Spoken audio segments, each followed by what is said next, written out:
எதை பார்த்தாலும் இன்னைக்கு பிஜேபி எல்லாம் என்ன சொல்லிட்டு இருக்கிறது, காங்கிரஸ் தான் காரணம், காங்கிரஸ் தான் காரணம். ஒரு பிஜேபி கேட்ட போய் கேட்டேன், என்னையா இன்னைக்கு விலைவாசி எல்லாம் கூடிட்டு, சிலிண்டர் விலை கூடிட்டு, பெட்ரோலை கூடிட்டு, வேலை வாய்ப்பு இல்லை அப்படி சொன்னா காங்கிரஸ் தான் காரணம் அப்படின்னா, நான் சொன்னேன் காங்கிரஸ் ஆட்சியிலே இல்லையா, 12-13 வருஷம் காங்கிரஸ் ஆட்சியில இல்லையே, எப்படி காங்கிரஸ் காரணம் அப்படின்னு. இது எப்படி இருக்கு அப்படின்னு சொன்னா, ஒருத்தன்ட்ட போய் கேட்டானா, அவன்கிட்ட போய் கேட்கும்போது, ரொம்ப நாள் குழந்தை இல்லையா உனக்கு அப்படி சொல்லும்போது அவன் சொன்னானா, அடுத்த வீட்டுக்காரன் சரியில்லை அப்படின்ட்டானா. அவன் சொன்னான், நீ தாயா குடும்பத்தை நடத்தின, 12-13 வருஷம் குடும்பத்தை நடத்தின, அடுத்த வீட்டுக்காரன் சொன்ன அது அப்படித்தான் அப்படின்னானா. அப்படித்தான் இருக்கு இன்னைக்கு. எது நடத்தாலும் காங்கிரஸ் ஆட்சியில இல்லாத காங்கிரஸுக்கு இன்னைக்கு காங்கிரஸை காட்டிட்டு நீ பிஜேபி தப்பிச்சிட்டு இருக்கு.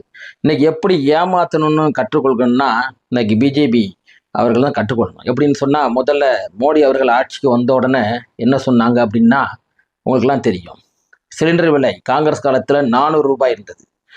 50 ரூபா கூட்டினதுக்கு பெரிய ஆர்ப்பாட்டம் பண்ணாங்க பிஜேபி காரங்கெல்லாம். ஆனா பிறகு பிஜேபி ஆட்சி வந்த உடனே மோடி என்ன சொன்னார் அப்படின்னா, 600 ரூபா கொடுத்து வாங்குங்க சிலிண்டரை, 200 உங்க அக்கௌண்ட்ல போடுவேன்னாரு. போட்டாரு. 1 வருஷம் 2 வருஷம் போட்டாரு. சில பேருக்கு வரதில்லை, சண்டை போட்டாங்க, எல்லாம் செஞ்சாங்க. ஆனா போட்டுட்டே இருந்தாரு. திரும்ப பார்த்தோன்னா ஒன்றும் போடலை, சிலிண்டர் விலை கூடிட்டே இருந்துச்சு.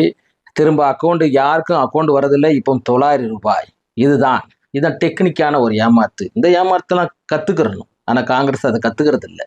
நல்ல அழகா மக்களை ஏமாத்துறாங்க. நீ பார்த்தா தெரியும், பெட்ரோல் விலை குறைச்சுன்னு சொன்னாங்க.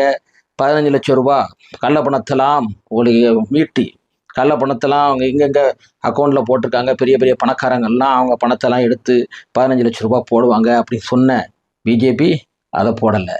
அதனால எது செஞ்சாலும் இன்னைக்கு டெல்லியில கொண்டு வடிச்சா காங்கிரஸ், காஷ்மீர்ல கொண்டு வடிச்சா காங்கிரஸ், ஆனா ஆள்றது பிஜேபி தான்.